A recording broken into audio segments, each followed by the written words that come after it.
Kia ora e aroha, kei te haere koe ki te whare kararehe. Ai, kei te haere au. Ka haere tāua a pōpō?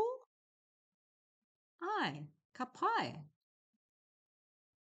Kei te hia hia au ki te kite e te raiona. Raiona. Kei te hia hia au ki ngā maki maki. E nā hou ngā maki maki. Ai, e tino nā hou. Ka kawe au i te wā. Ka kawe au i ngā kai. Ka pai. Kei te hia hia huki au ki te tango whakaahua. Me tango whakaahua tāua ki te arawhana. Ai, he nui te arawhana. He ātāhua hoki. Ka hoki tāua i te toro karaka.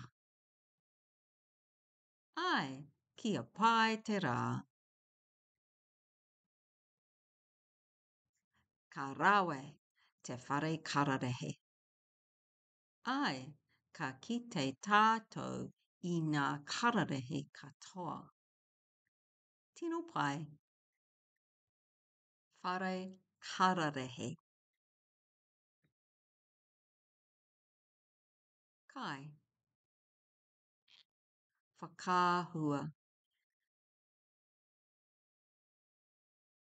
Wai. Haere. Raiona.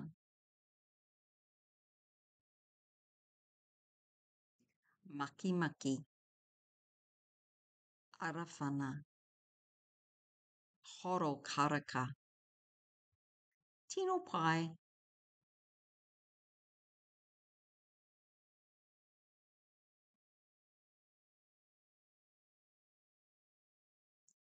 That's the whare kararehe conversation.